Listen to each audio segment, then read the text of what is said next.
Voyons maintenant l'onglet Scénario du calculateur Marathon.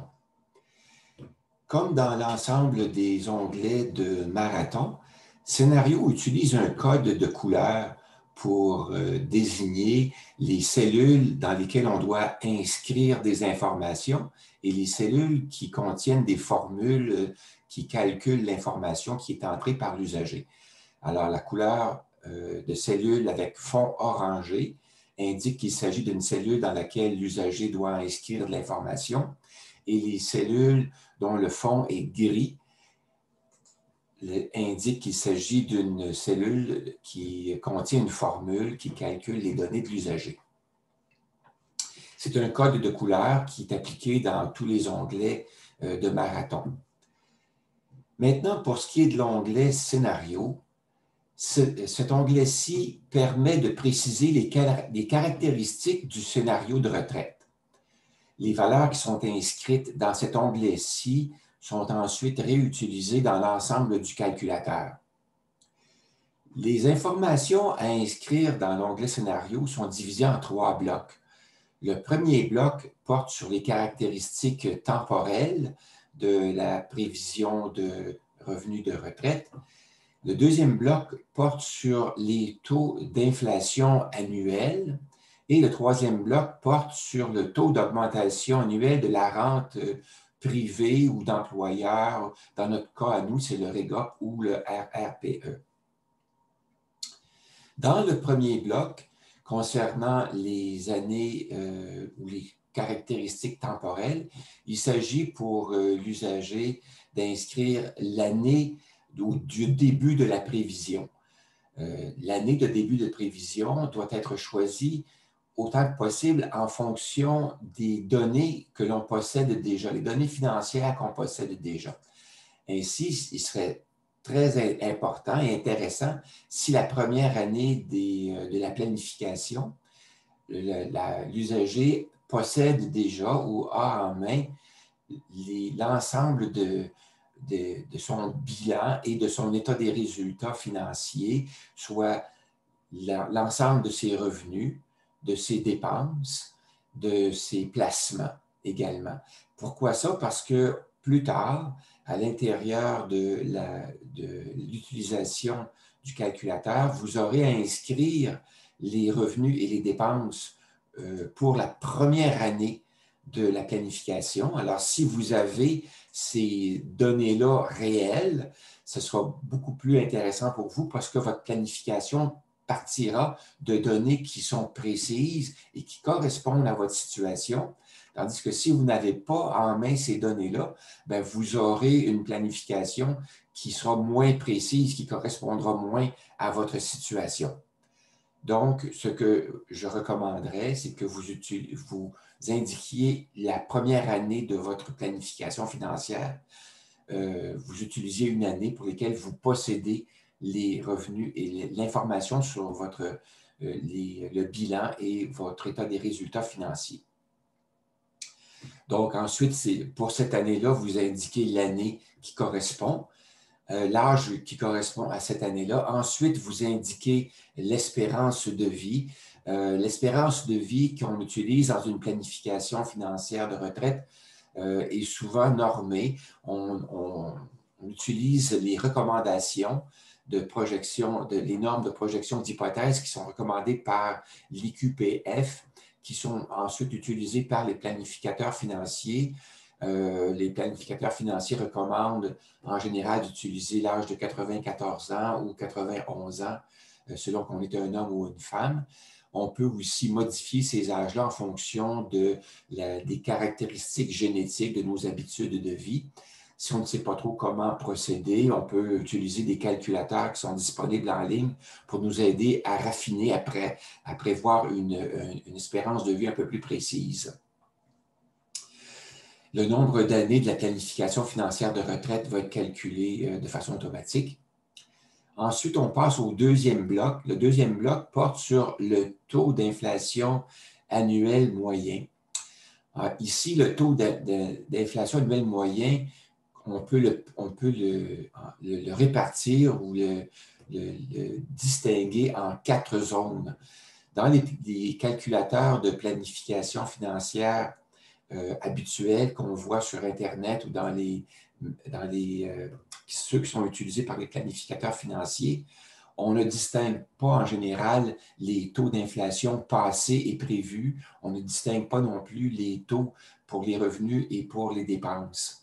On utilise un seul taux pour planifier ou pour prévoir le taux d'inflation annuel qui sera utilisé durant l'ensemble de la planification financière de retraite.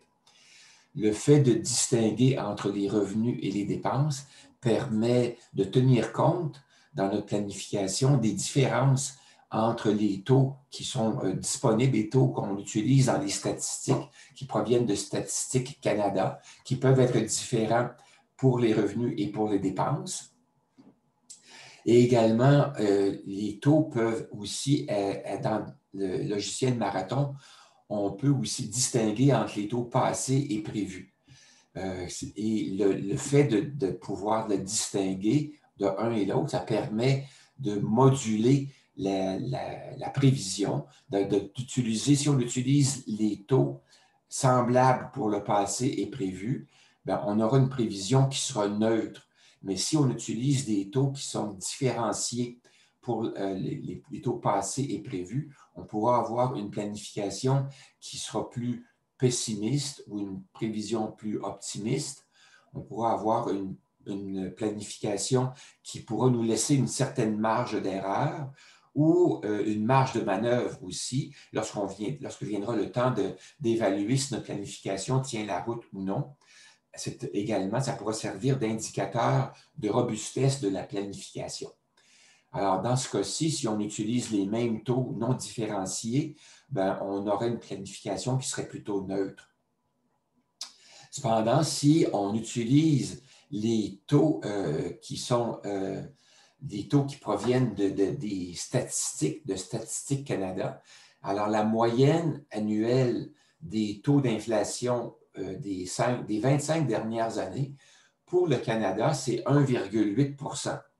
Alors, on pourrait utiliser 1,8 % pour les taux de revenus, mais pour les dépenses, on pourrait utiliser un taux différent puisque on a des taux, Statistique Canada nous propose des taux différents pour les régions. Alors, pour la région de Québec, c'est 1,7 %, la province de Québec, 1,7 % et pour la région de Montréal, 1,6 %.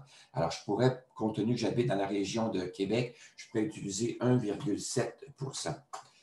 Comment est-ce possible qu'on puisse distinguer les taux pour les revenus et pour les dépenses et que ce soit différencié? Eh bien, nos revenus de pension sont calculés à partir du taux d'inflation du Canada, que ce soit la PSV ou que ce soit la Régie des rentes du Québec ou le REGOP. Les bases de calcul sont prises à partir du taux d'inflation au Canada, tandis que pour les dépenses, si on connaît le taux de notre région, on peut utiliser un taux différencié. Si bien que, dans ce cas-ci, on pourrait avoir une prévision qui pourrait respecter les recommandations de l'IQPF, c'est-à-dire qu'on utiliserait des taux prévus de 2 % qui sont les taux qui correspondent à l'objectif de la Banque du Canada pour la cible du taux d'inflation. Alors, on respecterait donc cette prévision-là, ce standard-là, mais on aurait une prévision qui serait plus précise puisqu'on utiliserait les taux réels pour le passé. Et si je voulais me donner une marge de manœuvre, que ce soit une prévision un peu plus, je dirais, optimiste ou pessimiste, ou qui me permettrait d'avoir une marge de manœuvre plus grande ou une marge d'erreur plus grande, bien, je pourrais choisir un taux différencié avec une marge un peu plus grande. Par exemple, je pourrais décider que pour les revenus, je me donne un demi-point de pourcentage de marge et pour les dépenses également, un demi-point de pourcentage de marge. Ce qui fait que ça va me donner une prévision qui va avoir plus de chances de tenir la route, qui va être un peu plus robuste. Dans le troisième bloc d'informations, ça porte sur le taux d'augmentation annuelle prévu pour notre rente privée, soit celle du REGOP ou du RRPE. Ce que je recommande ici, c'est d'utiliser le taux qui est calculé par le révélateur, qui est un calculateur spécialisé pour le calcul de l'indexation de la rente du REGOP. Alors, vous pourriez utiliser l'information qui est inscrite dans la colonne S, dans l'onglet « Indexation » du calculateur, du révélateur, dans la version complète du révélateur. Et vous allez constater qu'à la colonne S de l'onglet « Indexation », ce taux-là varie d'année en année légèrement. Il varie d'à peu près 1/100 de point de pourcentage à chaque année. Alors, vous pourriez utiliser le taux correspondant à l'année où vous avez 65 ans. C'est ce qui serait le plus intéressant à utiliser. Alors, vous recopiez simplement cette information-là dans la cellule C26. Alors voilà, c'est tout ce que vous avez à inscrire dans l'onglet Scénario du calculateur Marathon.